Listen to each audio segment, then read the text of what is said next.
Oh yeah, here we go. Yeah. Wednesday. Happy Wednesday. It's that time. What's up, everybody? It's that time. What's up, guys? Welcome to Talking Cardboard Live. I'm John, that's Joe, and we're 100% obsessed with the hobby. No industry glaze, just real talk about ripping packs, chasing grails, trading at shows, and geeking out over cardboard. Vintage, modern, Hall of Fame prospects, whatever your PC is, we're here for it all. And that kid in a candy store kind of feeling. Y'all ready? Let's rip into it. This is Talking Cardboard Live, episode 7. Joe, how you doing? Our 7th episode. Look at that. It's 7. Lucky 7. Lucky number 7. That's awesome. How's your week been? How you doing today? I'm good, man. Good, man. Been busy on the Whatnot app and trying to sort through a bunch of random boxes that I've had kind of sitting around. It takes time to go through and comp stuff. We're actually going to talk about a little bit about the business side of running a successful card business. And that is one of the things that you got to put some time and attention into is actually going through once you attain stuff and going through and comping it.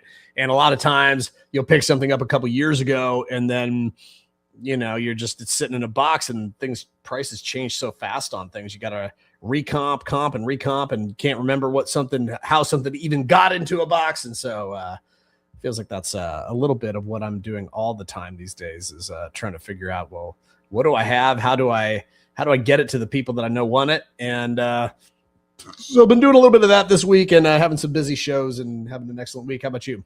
Nice. Been having a good week. It's been busy.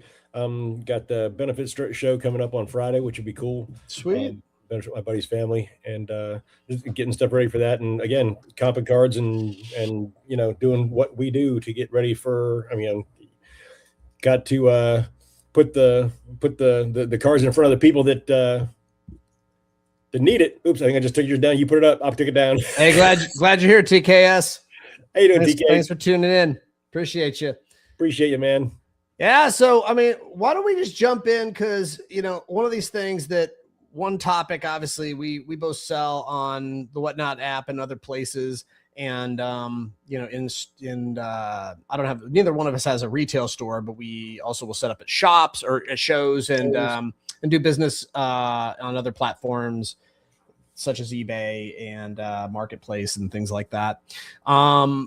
Getting a little picture, a little discussion about this can always be helpful. I remember when I was first starting out with this, actually, I've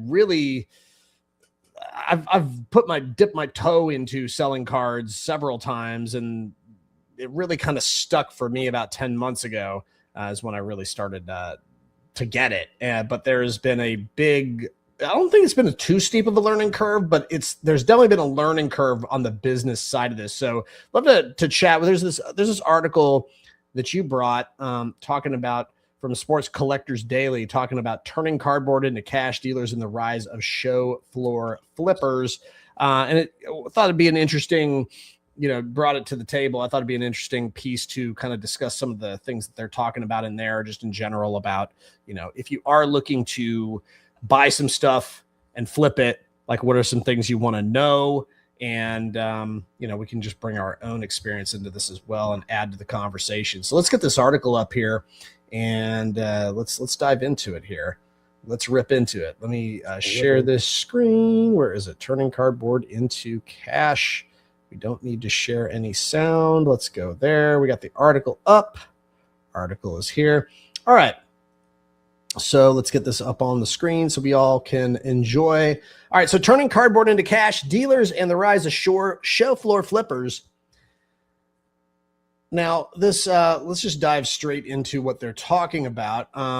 Among the throngs roaming around the shows hunting for deals are flippers. They can usually be spotted immediately. They come up in all ages, but many are younger, carrying cases full of slabs in one hand and checking comps on a smartphone in the other. So this is a little different than like you and I. Mm-hmm. This is a different type of person. So, and we all know who these types of folks are. You get folks, a lot of young kids, but you get everything from like the one card challenge where like everybody gets a card and then they're just like trying to see who can trade up and who gets the best stuff by the end of the show. You see that kind of stuff happen quite a bit. even in like the shows here in Nashville. I don't know what it's like out there, but Same. you'll have like, I mean, just as I'm going through boxes, I'll hear kids coming up and saying like, hey, can you give me a little bit better? I don't care what it is. Just give me a little bit better value than what the card is, you know? And then the dealers are like, a lot of times they'll bite, you know, a lot of times they'd rather have, all right, I'll give you this. Even though I don't like this player at all, it's technically worth $10. I'll take that $5 card that I know I could sell a lot faster, you know, and do that. And then, so it's interesting, but like, I don't know what your perspective is on that. You actually set up at shows a lot more than I do. So what's your perspective on kids like this that are trying to aggressively kind of flip stuff that they have in their case and getting really like granular with the app and kind of getting aggressive with the apps when they come to you? Well, there's a couple things. One, I have built into my business model that I take freebies to shows for kids. I take a couple free slabs every show to give to a kid or two, and other cards and that kind of stuff, just because you don't support the youth of the hobby dies. You know, and quite frankly, you give a kid a cool card and all of a sudden their mom and dad are over there thanking you for it. And the next show, you know, they come in, they walk around, they look for your table first. And so there's a good follow-up to that, often. The other side of it, however, is a generation of younger people that have a difficult time talking to other human beings that isn't through their device or through a screen. And on a granular level, the trade up challenges and stuff, those are just fun. I will routinely bite on that, because, you know, whether it's a super liquid card or not, you know, it's trying to elevate that excitement around the hobby and stuff. And you get kids that'll come back to you at that point. But the negative side of it that I see the most is your 13, 14, 15-year-olds running around with these big Zion cases and iPhones like they talk about, and they're trying to buy cards from you, a seller, at 50 to 60% comps so that they can go 3 tables over and sell it for 85, 90% comps and then turn around and do the same thing. I don't cater to those folks. I've had some hard conversations with one young person in particular that came up to me the 3rd consecutive show. And I was like, look, dude, I said, I just got to explain this to you. I said, I pay strong for the cards that I get, particularly the higher end stuff. You know, I'll pay 75%, even up to 80% comps for some of that stuff. I said, but I am a business person. I'm not here to sell to you at 60% comps so you can go sell it at 75, 2 tables over. That's not my business model. There may be people here that can accommodate that. I'm not one of them. So, you know, I just don't entertain those type of customers at the table at that point. And occasionally you get a young person that gets a little bit of an attitude about it, but largely they understand and they just move on to the next person. Yeah, I think it's interesting because there's that side of it, and there's also the side of, you know, sometimes I'll have a card that I'd be fine taking 60% of comps for because I paid like $10 for it, you know? So it's like, or I've had this card forever and it doesn't really matter to me. It was like a throw-in on a trade from like a year and a half ago or something like that. But I totally hear you on that. And I think that, you know, whether somebody is catering to resellers or not is, I think it's all like I think the main point is that there's all types of folks that go to shows to buy. And some of them are collectors. Some of them are resellers. Some of them are, and the resellers can be different too. You can have resellers like myself where I'm buying a lot of stuff and making low margins on a lot of different cards, or people that are doing like kind of what you're talking about, where they're looking for bigger, higher end cards, but they're looking for, you know, what is that like 20% margin that I can find, whether, you know, where they need to buy from you at 60% to get 80% from somebody else. And then they can make like 40 or $50 off a card if it's a big enough card.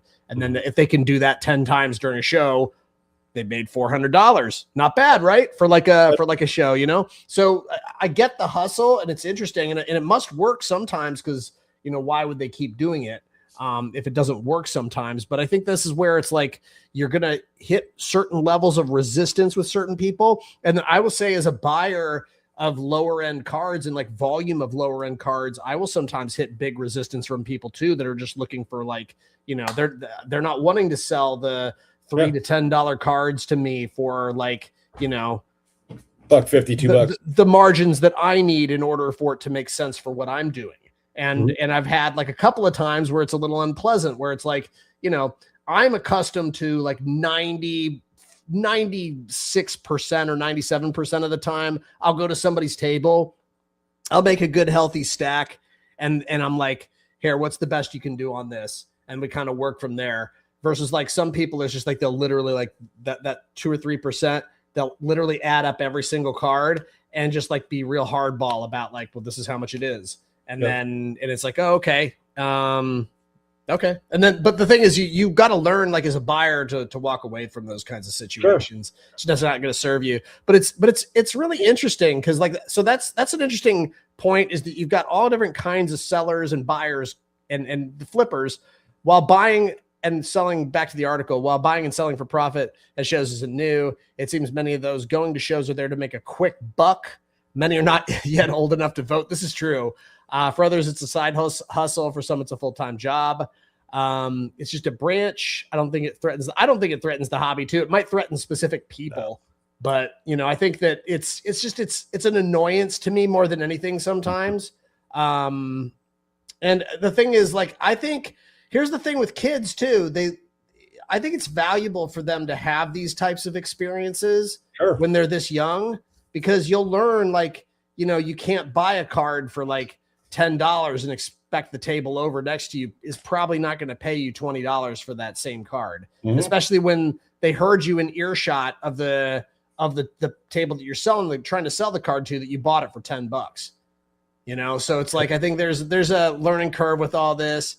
I think there's a benefit to the kids in that it gets them to talk to people face to face, and not just people, but oftentimes people that are vastly their senior, that they don't have a problem talking with their peers maybe, but to talk to somebody that's their dad's age or their grandfather's age, particularly about monetary things, may be slightly more difficult. So I think there's learning curves there for the kids in particular. And I mean, try to be kind to them. And like there's the sellers that you're talking about that price out every single card, whatever it is. Those people are there under their business model. If that's what they have to do in order to get the maximum value that they're looking for their cards, and that's their business decision. I don't begrudge any of them. I don't get an attitude with any of them. I'm just like, all right, get it. I think we're too far apart to make something like this happen. So, and it's time to move on to the next table at that point. Fortunately, one of the things that this article is talking about too is that the collectors are obviously the backbone of the industry. If collectors didn't exist, we'd all kind of be in trouble, right? Oh, like, yeah. It's like there wouldn't be anything if there was nobody willing to pay those astronomical prices for some of these big hits that people people land, or even like the smaller stuff, the set collectors, people who are literally walking around with pads of paper with the numbers they need to complete specific sets, and are like, I'm digging through the boxes looking for cool things that catch my eye that might make for good things to sell on whatnot. And the person next to me is looking for specific numbers of cards. So you got all different kinds of people that come to these tables. But if you didn't have the collectors, then this hobby would be pretty miserable. Also, if I wasn't a collector, I would be miserable doing what I do. Like, I am definitely a collector myself, and I think that collector's mindset is part of what helps me be an effective seller. Well, if you weren't a collector walking around shows trying to navigate that landscape, it would. My feeling is it would be frustrating as can be. I mean, just really frustrating, because you'd get frustrated at every turn. Getting jammed up against this person was hot last week, but not. You can sit there and play the prospects, but to your point, if you're a collector and you're able to identify cards that you're interested in, cards that you enjoy, then we talked about it just before the show. You can talk about that. You can talk about that player. You can talk about that insight. I mean, the 90s refractors. The reason I love those so much is that was my gig. I know the cards. I know I can talk about the players. I can talk about that kind of stuff, and it's interesting to me. I bought into it. Yeah, I think there were a couple things that were interesting in that article. It's always a good springboard for what we're talking about in terms of, because you and I both attend a lot of shows. Like, I attend a show. One of the things that's great about living in the Nashville area is that there's card shows. I think since I started going to shows here, there's only been one weekend where there wasn't a show that I could go to within like a 2-hour drive of Nashville that was worth going to. So when you live in an area where there's a lot of shows and you go, like I go a lot, I know you attend a lot of shows and you set up at a lot of shows. And, you know, it's one of the things where it's one of the best places to source cards if you're looking to sell, but it's also, as a collector, it's kind of like paradise for collectors too, because it's really your chance to get stuff at a really good price, minus taxes, minus shipping and handling. And you get to build relationships that can pay off over time. You get people, you'll get dealers. I mean, there's so many benefits. Maybe love to hear like you talk about like what are some of the benefits to finding, like, you know, maybe there's some people that are watching our show that they're like, they don't go to a lot of shows or maybe they have never attended a show before, but what are some of the benefits aside from, you know, maybe some of the stuff I already talked about, but what's your thoughts on like seeking out shows and what are some things, if you're as a collector, maybe thinking at first, like what are some things that you can do to kind of be prepared to go to a show? As a collector, going to a show, particularly going to your first or second show, know what you're interested in. I mean, obviously, if you collect, you know what you collect.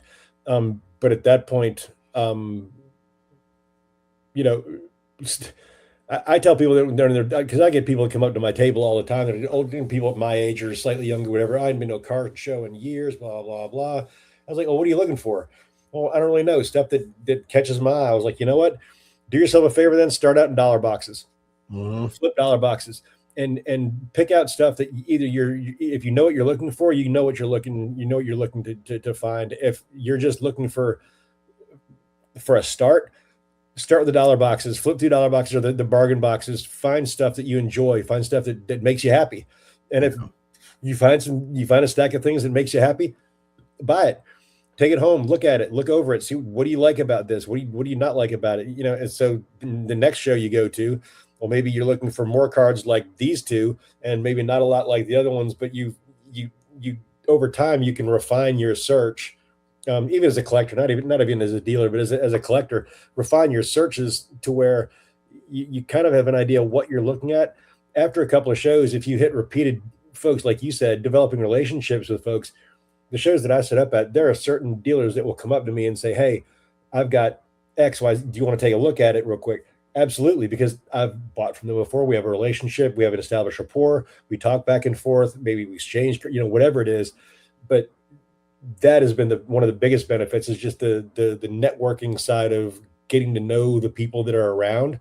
And some of these people are from Pittsburgh, Pennsylvania, someone from Cincinnati, someone from Chicago, someone from Virginia Beach, Atlanta. You know, but you get to know these folks, where they're from. This person specializes in Marvel cards. Alternately, as you get to know those dealers, when they get people that come to their table and are looking for something specifically that they know that you have an amount of or whatever it is, specialize in, you direct people to those tables. You know, I don't have this, whatever, blah, blah, but this gentleman over here, 2 tables over and 1 row up, has a whole bunch of that stuff. You want to go look at that. And so there's this reciprocity between dealers that goes back and forth. Yeah. I think there is a lot of reciprocity in the hobby. It's one of my favorite things about the hobby. I mean, there's this guy, he wasn't even appreciative of it, but he had like a Chris Bryant. He was trying to sell to a dealer a Chris Bryant card that was like to 10. And it was a nice Chris Bryant. And I was like, oh, the guy over there in the corner, he's massive Chris Bryant PC. I just know that because I've sold him Chris Bryant cards in the past. And even if he was just kind of like, oh, okay. And then 2 minutes later, he walks over there and he's like talking to the guy and probably making a deal with the card is whatever. Even if people don't appreciate that you're trying to help them out, everybody likes to try to help out. And here's the thing too, is that if you're the person who's helpful, you know, there's going to be, they'll like, oh, that guy over there sent me over here, you know, and then maybe that'll, oh, that guy's looking out for me, I'm going to look out for him. Or, you know, I've had so many times now where I'll go to shows and they're just like, oh, I got a good whatnot box for you. You know, like so many of the dealers now know that I'll just buy a big stack of stuff, cool stuff. And they're like, oh man, I got a good box for you, you know? And it's like, oh, that's great. And then sometimes if you got good relationship with those people, sometimes they'll hold that box so that you get the first look at it. And that's even better. That could be really cool. I just wanted to address TKS dropped a little comment in here. Super. How do you feel about kids selling on Whatnot? I'm just going to make a little brief comment that I think it's interesting. I think most of the kids that I see don't do very well because what they do is they try to emulate the big streamers by like yelling and like using a bunch of buzzword nonsense, and they know nothing about the hobby and they call everything a case hit.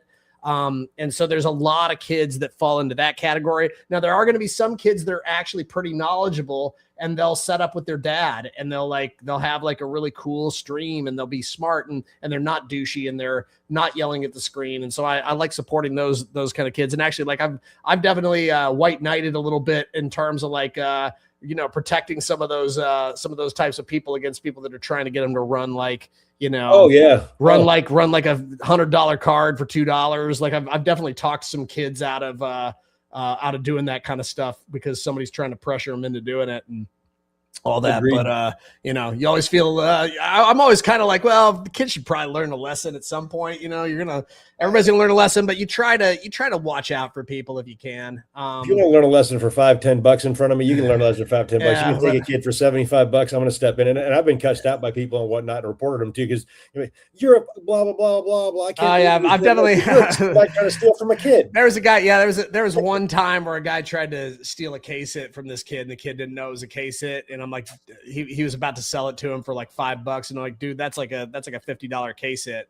And then the guy's like blowing me up in my DMs afterwards. He's like, "Why'd you blow me up, man?" It's like, dude, you try to rip a kid off, It's like block. See ya. Get out of so here. Stupid. But anyways, my feeling about I think it's great if kids want to learn. I really wish that Whatnot was around. The thing is, maybe I wouldn't have been good at Whatnot because I was really shy when I was a little kid. So it's like I think that kids are going to learn lessons really quick on the app because every kid's going to get ripped off. They're also going to learn the harsh reality of running a business is not all it's cut out to be either. You got expenses, you got taxes, you got like the shipping is not easy. And kids I find are very bad at shipping cards. When you buy from kids, like I've gotten very lucky, knock on wood. I bought some really nice cards from kids that have shown up in top loaders that had no tape over the top, and the card was sticking halfway out, and somehow it was miraculously not damaged, like a $50 card. I'm like, oh my God, dodged a bullet there. Yeah. But yeah, so I think it's fine. I'm not my favorite thing. A lot of the kids I'll just like tune out because they're annoying. But I think it's like, hey, if you're a kid and you want to learn how to do business, just don't. It can be an interesting place for kids to learn a little thing or two about how to run a business, and Agreed. And the ones that I pop in on and go chat word. See ya next. Yeah, it's very annoying. But it's also just there's a lot of streamers that aren't kids that do that, and they're annoying as well. And they're equally annoying. Fortunately, one of my favorite things about Whatnot is you can block as many people as you want, and you'll never see their streams in your feed again. Yep. There's no limit to the number of people you can block, apparently. So I've yet to hit the limit. I block people every day. Just it's like I don't see the stream. It's a bottomless pit of blocking. It can be, but like I will say that like I think that combined with the algorithm, eventually you start to get shows that are interesting to you in your feed. So for anybody who's new to Whatnot and is like, I am just getting inundated, I can't use my feed at all, I got to make a search every time. And it's like, well, if you block a bunch of people and you buy things and it learns like what kind of shows you like, I think it does start to pick it up a little bit. Like it does present to me a lot of the types of shows that I buy from now, which is pretty good. I think, maybe let's spend another 10 minutes talking about like, I guess there's so many facets to this because we could go down the whole rabbit hole of like, how do you start a business on Whatnot and stuff? But I think that's just too much information for a day. But I think like maybe, why don't we talk about a couple things? I'll talk about like a couple things that I find really helpful. And I found that was really important when I was starting to buy at shows that really kind of helped me out. One thing is you got to make sure you're bringing enough cash. Yep. You have to bring cash.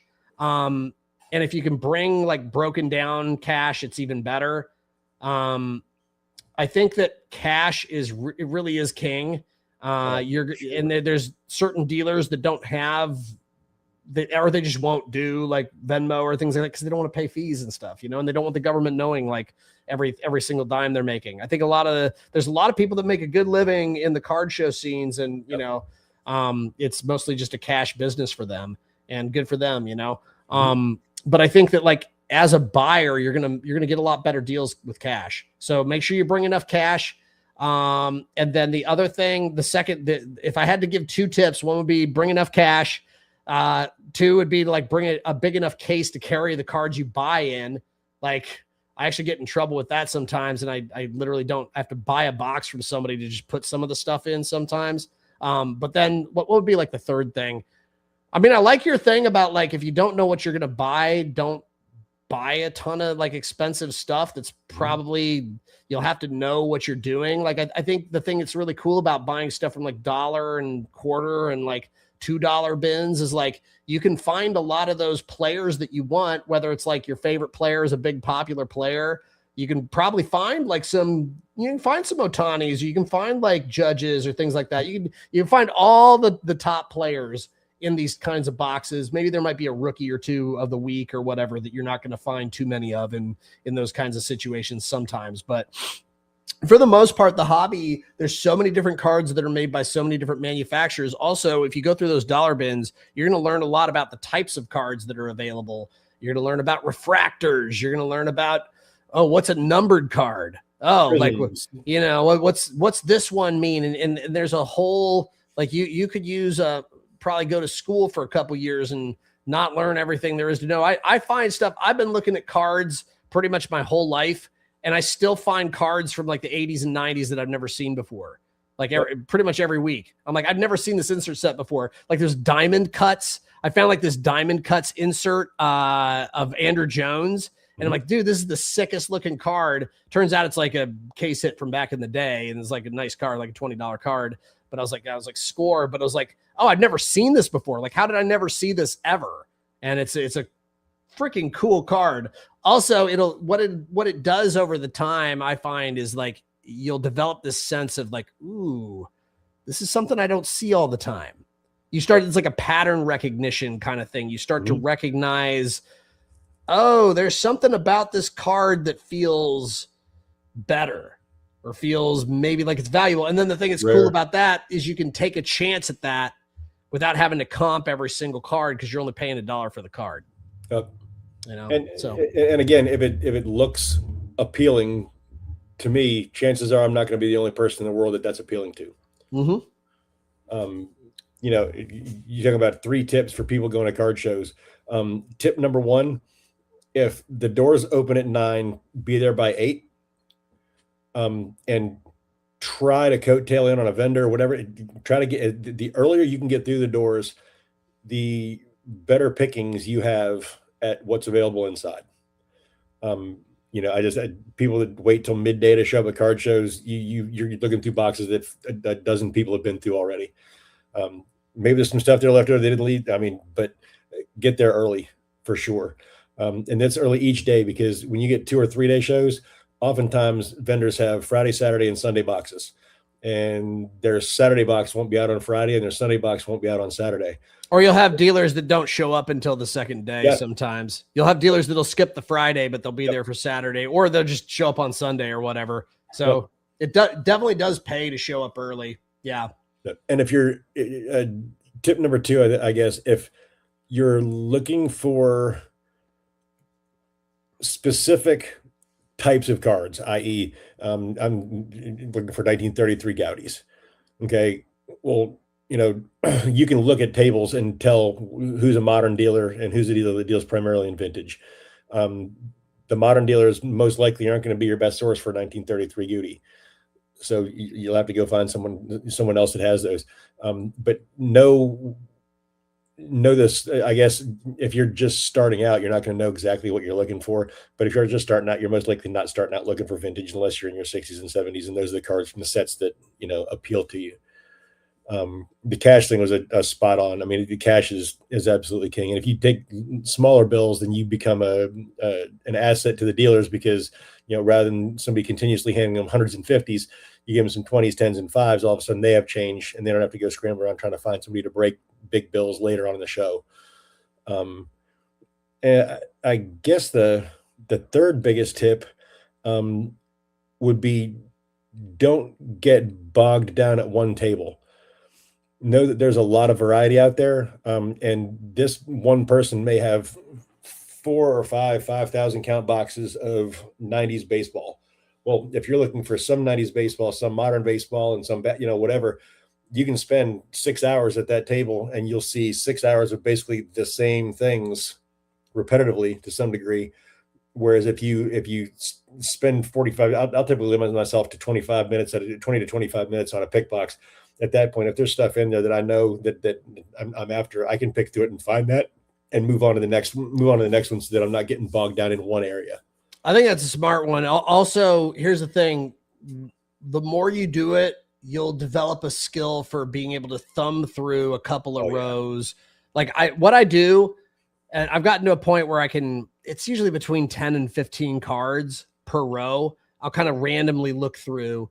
And if there's nothing that catches my eye at all, I'll maybe go through one more row. And if there's nothing else that catches my eye at all, I can kind of get a feel for what types of cards are in the box and whether it's going to be worth my time going through all of them. Now, there might be some boxes where I'll sit there, like you're talking about that cool, like 90s stuff. I'm like, oh yeah, there's definitely some cool 90s stuff that I want to grab. I definitely want to find some cool Ken Griffey Juniors. Maybe, who knows, maybe I'll find a bubble gum or whatever, But like, the thing is, those boxes are going to be like, I'd rather go back to looking at that box later on after I've looked through better boxes. So what I'm doing is I'm like, but here's the thing. Like if I find a box where I'm like, oh, I found a box like that, like this, that I'm about to describe, like where I was like, I'm going to go through every single row and I'm just taking a ton of stuff out. Cause I'm like, I know I got really good value here. I spent like an hour and a half at this guy's table and I didn't mind at all. Cause I'm like, I'm going to do really well with this stuff. So I think it's like, you'll develop the skill of figuring out like, well, what are the kinds of boxes I like to go through? I mean, some people like, it's the same thing with their cases. They'll just look through the case. Like I don't really buy like higher end stuff too much. So it's like, I will skim through the case. Actually adding like cool cards from the case to like a big stack of cards you already have can be a good move. Cause you can get a discount on like everything. Oh, if you get to a certain point. There's been a couple of times where I've looked through boxes and been looking through a 4-row box maybe. And at the end of the first row of the box, I've basically got a stack of half of the first row of the box. At that point, I take that stack and I put it back in the box and I look up the dealer and I'm like, hey man, how much for the box? Yeah. No, see, that's a good one too. Yeah. Cause sometimes what they ask for the box is about what you'd pay for that first row or whatever. Oh yeah. That's happened several times. And I'm like, hey, how much are you interested in getting rid of the whole box? Like, yeah, take the box. I'm like, would you do, 150 for the box? Will you do 200? And meanwhile, I was just looking at, basically 50, $2 cards. And I'm like, yes, I'll absolutely do 200 for the box. And off I go. Yeah. I mean, somebody's like offering me a $200 box. I look through it. I mean, I'm just talking like strictly as a reseller. Like if I'm looking through like a $200 box and I find like if I find like 10 cards that I know I can make $50 from, like in the first row or something like that, I'm probably going to buy the box because I know I'm going to do well with it. It's just like you get a feeling for like what is contained inside something. Also, the thing that's fun about like big boxes, you never know what's in it. Nope. You really never know. That's the other. I guess that's the other thing I want to say is you never know what you're gonna find in those value boxes because you'll find all kinds of crazy stuff sometimes. I mean, in December, I found a 101 Mike Trout in a $1 box. I paid $1 for it, and the guy had no clue. It had a green border with diamonds on it, and I was like, "That's a Transcendent card." And every single card out of the Topps Transcendence base set is a 101. And so I snagged it. It was $1. I sold it for $85. It's amazing. Yeah, it's like so these types of things are possible. They're definitely possible. They happen with astounding regularity, I would say. And I think part of some people might be like, well, why would somebody put a 101 in a box? It's like, well, here's the thing. The way that a lot of people work, they'll buy cards, they'll buy a big collection or whatever they buy, or they just regularly buy from certain people. And what they'll do is they'll just like get what they want out of stuff. They'll maybe take like, they're doing kind of like what we're doing. We're finding a few cards we like and getting a deal on them. And then like we might take that whole box, for example, you buy that whole box for $200, right?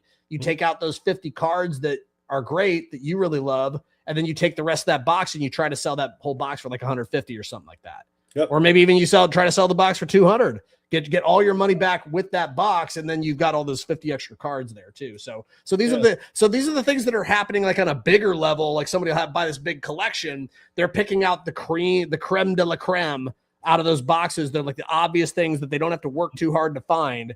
They're like, yep, got that. Sending this one off to PSA. These are already slabbed. I'm going to make a lot of money off of these. And then they don't really care too much what they get. Move the rest of else. As long as it's like, it keeps moving. They're just like, oh, I mean, I know some dealers that will like, I'm friends with them, but if I find something cool in there, if I find something crazy, I'm just going to tell them. I'm like, hey, look at this. But like some of them, they don't care. Like I find a Kobe, find a Jordan in the quarter box. They don't give a shit. Like, it's just, it's because they already got what they need out of that box. Yep. That it just doesn't matter to them. I mean, if you found like a $1,500 Jordan, it'd probably buy you a lot of good points with them to point that out to them. Yeah. It would probably one trout that I found, I pointed out, I was like, hey, this is a Transcendence card. All Transcendence base cards are 101. He goes, oh, I didn't know that. I was like, yes, this is a Mike Trout 101. He goes, well, it's in the dollar box, so it's $1. I respect that. I respect that, bro. Yeah, some people don't care. Some people, I mean, I've pointed out, hey, here's a Kobe Bryant gold card, or like it's like, hey, if you point these things out to people, I mean, I will sometimes, if I find a card that I'm like, I don't think this person intentionally put this in here. Like this is a collector who's just trying to sell some cards. This card doesn't seem like it would be put into a dollar box for the reasons that I was talking about before. I'd be like, hey, dude, this shouldn't be in a dollar box. Like I just give it to him. I'll be like, hey, this shouldn't be in a dollar box. I'll point out stuff in, I don't like to toot my own horn that think I'm like that great a guy or things like that. But if I see something in a case that I'm like, man, you got that card low, like I'll point that kind of stuff out sometimes too. It's like, I think these things are like, if you're not just looking to like take from people, I think that goes a long way. I think your reputation is really important. If you're honest, like, most of the time, I will tell you for a fact that most of the time when I buy cards from people, like I'll tell them I'll make a big stack of cards. I'll say, this is 50, this is 50, this is 50, this much, this much, this. And I think it's the way that I talk about the cards and the way that I present, like 99% of the people don't even bother counting up the cards that I took out. Yep. They're just like, because if you're a reputable person, you're honest, like people can tell, and then you can make better deals with people. And it's like, but I've had a couple of times where these people are not going to be fun to deal with because they'll like take that stack of cards. Like I had a guy, I had like 20, 50-cent cards or something like that. And he's wanting to add up every card in the stack. I'm like, and I literally said to him afterwards, I'm like, cause I was already prepared to pay 50 cents a card for them. And I also didn't care if he was like, oh, well, fine, I'm not going to sell them to you. But I was like, dude, it'd be pretty pathetic if I tried to rip you off on 50 cents, Yeah. I mean, I literally said that. And I think, but then, like some people are just like, oh, I didn't mean it like that. I didn't mean it like, but dude, you're counting like 20 cards. I'm like, come on, it's man. $10. I'm not going to rip you off. Bro. It's a $10 stack. If I'm going to try to rip you off, like if I'm going to try to rip you off, I've even had a couple times where they counted, it's like 19 cards. And I miscounted it and I miscounted it short, So it's like they would have gotten an extra 50 cents from me. But it's like, I think there's ways to do business. And I think if you get too granular with things, it's going to rub some people the wrong way. Like, some people I'm sure appreciate that. They want an accurate account of what they're buying and what they're selling and all that stuff. But I think that there's once you start to build relationships, then I think that it gets fun and then you build. I think having a good reputation is really important too, because again, those things, if you are a trustworthy person, you're going to get better deals. People are going to come seek you out because they know you're a reliable buyer as well. Like they know that like you're not going to try to sneak a fake 20 in their stack or something like that. Or, when you try to sell them something, it's not going to be crap, and things like that. So I think it's good. I love card shows. They're a lot of fun. I feel like we could talk about this for like 3 hours, and unfortunately we're going to be moving to our share a card segment here in a minute. But is there anything like you wanted to say, like to kind of close this? I want to ask TKS if he's still on. Do you go to shows at all, TKS? All right, well, cool. While we're waiting for him to possibly respond to us, I want to just make a quick plug. We are an independent podcast. We have no support from anybody. We're doing this. We're taking a shot at this, and we're having fun with Talking Cardboard Live. We did start up a Patreon, and we do have a member. We'd love to get to, our first goal is to get to 10 paying members, 10 supporting members of our Patreon. It costs $5 a month to join our Patreon, and we have some really fun ideas as to what we want to do to build out the community. But it's one of the ways that you can support us if you're tuning in, whether you're tuning in live or you're tuning in on a replay. It's one of the ways that you can support what we're doing here week in, week out, and it costs just $5 to support us. We do have some very real expenses on a monthly basis when it comes to the technology of just keeping this podcast going. So we'd love to be able to do this and build this up into something. We have a grand vision as to what we would love this to become. But right now we're on the grassroots ground floor, and we'd love your support. If you feel like supporting us, the best way to do that is by going to our Patreon, which the link is in the description of our YouTube channel. And thanks so much for that. So not in a long time. So nice. One thing I can tell you, TKS, when you go, be prepared for it to be a lot different. Back when I was going, I'd show up to a card show with $5 to $10 in my pocket and either a brown paper bag or a shoebox with my cards in it. It's a lot different than that these days. Holy smoke. Right on. Yeah. Well, this has been a really good talk about, just card shows and our experiences with them. I'm sure we can talk for 3 hours about this. Maybe we'll do this again next week or something, but we'll see. But we are out of time for discussing about this right now. I think we're going to jump to our closing segment, which is sharing a couple cards that we like just for the joy of the hobby. And I'll start us off. I really love everything that's Chrome Cosmic. So I just brought a Cosmic card, just a random Cosmic card. I just think that the designs are just like, they're one of my favorite, like the rookie, the insert sets, but even just the base designs are just always really cool to me. I like the aesthetic of them a lot. It's one of my favorite sets in general. I like Chrome Cosmic also just because, well, you just about can't get them at this point. They're unattainable. They're expensive as all get out. But the inserts, like the Star Command inserts that you just showed and that kind of stuff, absolute fire. I got a Mariano Rivera Gold and a couple of like Garrett Coles. And I love those. The astrological line, the inserts in that set is just beautiful. Starry Night. The Starry Nights are cool. Yep, Starry Nights are gorgeous. Yeah. Yep, really like those. So the first card that just made me, I got this at a card show 2 weeks ago, actually set up across from Pokemon folks. And I'm not big into Pokemon, but I saw this card and I couldn't not get it. It's called Execute.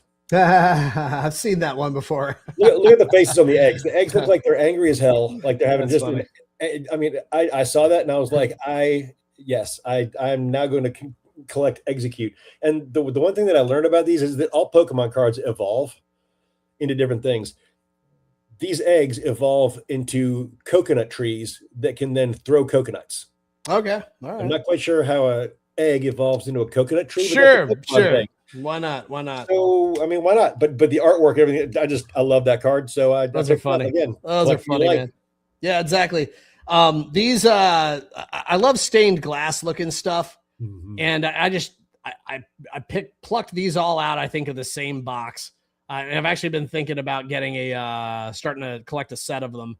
What year is this? This is like draft picks. I think it's from, I don't have my glasses on, but they're from a few years back. I think there's a Palomalu in here. There's an Andrew Luck in there. I just like all these stained glass cards. I just think they look cool. If I had a lot of money, I would start collecting the baseball ones.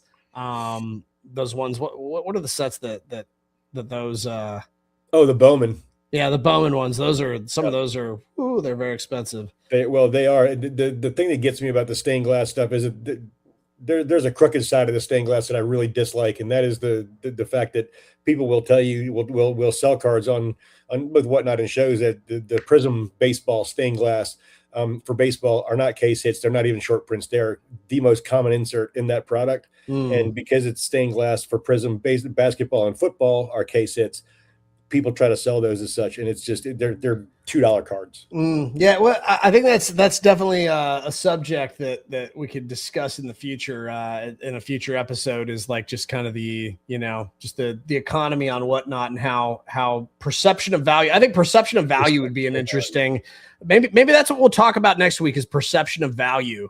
I think that would be that's a pretty good topic, actually, John. Maybe that's what we'll theme our next show on, is perception of value. I think that's an interesting topic to discuss.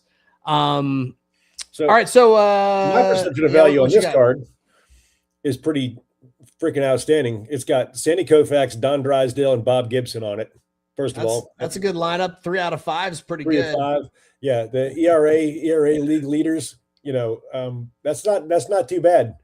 No. Yeah. Warren Spahn, 3 down below that, Juan Marichal, the names on the back of this, Johnny Padres, it just goes on and on. But 1962, Koufax in the middle, gotta love it. That's a good one, man. It's a good one. Last card I brought to share was one that I picked up. I bought a little lot of memorabilia, and I had a couple of Mickey Mantle cards were thrown in, and this one was really weird. It was like it's a 1962 Holiday Inn Mickey Mantle promo card. That's cool. And it's in really good condition. I'm feeling like this is one I'm probably just going to crack the slab because it's not a PSA slab, and I'm going to just send it into PSA and see what happens. I imagine like any 62 Mantle that grades like higher than a 7 is probably going to be pretty valuable. I would think that promo cards are probably less available than general production cards. So my best guess is it'd probably be worth slightly more even. Yeah, so we'll see. But that caught my eye out of this collection that I bought. I was like, oh man, that's a piece that I'm going to keep out of all this stuff that I got. It's like, I think that's one thing. If you're somebody who collects and you buy a collection, you're not going to collect everything necessarily that you buy. And so, like, even if you're a collector, you're probably still you're not going to hold on to everything that you get. Who's got all the room? Like, there's going to be some fluff overflow that gets. So for me, it's like as a buyer and as a collector, like, I don't know if that were to gem or if that were to 9 or whatever, maybe I'd sell it. But like, I don't know, I'd probably keep it too. Like, it's just it'd probably be the nicest Mantle that I have, to be honest with you. Promos, man, they're just promo cards. I mean, Michael Jordan promos, Kobe promos, they do really, really well. But this here is like it's a Holiday Inn promo. It's not like some like random printed. I know which ones you're talking about. This is like it's cool. It's also got like that, whatever that, or what is that called? Modern, it's the aesthetic of the furniture and everything like that. What's that called? Postmodern. What is it? What is it called? Yeah, postmodern. It's postmodern. It's got that postmodern kind of feel to the art, to the furniture and everything. That's pretty dope. So my last card that I brought, and I'm going to pull it out of the top loader because there's a little bit of a smudge there. And I need this to be fully seen in its entirety because my wife Tiff found this for me at the last show and promptly bought it for me because she just knows me. But it's a Garbage Pail Kid card. It is Winnie the Pooper. That's funny. Okay, that is so damn disrespectful to Disney that I absolutely love it. It's Winnie the Pooh. He's basically pooping on Piglet, Tigger, and Eeyore, like steaming pile style. That is, it's gross as hell. I'm sorry, but the 13-year-old child in me loves that. It's hilarious. Yeah. Garbage Pail Kids cards. I have an odd fascination with a lot of them, and then I'll look through a pile of like 10 of them, and there'll be one that actually grosses me out, and I'm like, I think I'm good.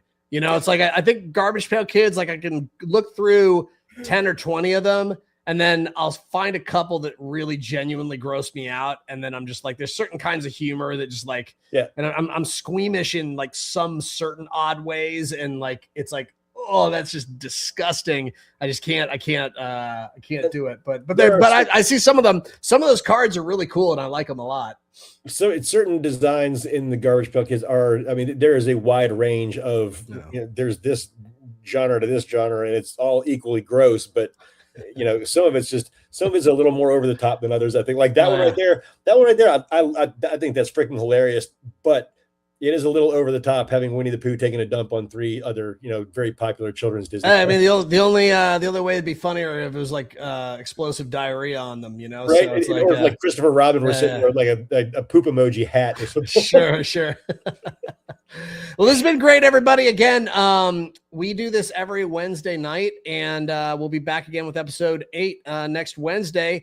In the meantime, again, we would really appreciate everybody who's tuning in to consider supporting us on Patreon, also liking and subscribing to our YouTube channel, as well as our socials. We have a TikTok and a Instagram channel handle. Those are both Talking Cardboard Live. And any closing remarks before we close the stream for the day? Joe? TKS, TKM, whatever your name is, whatever you go by. Appreciate you hanging out for the hour. Really appreciate it. Happy to have you. Hopefully you come back, check out some of the episodes, and check us out. We're having a lot of fun with this. Likewise. Yeah. Thanks for tuning in. You were our guest of honor here during our 7th episode. So thank you for that. All right. That's all we got for today. Thank you, everybody, for tuning in. See you guys. Everybody. Woo!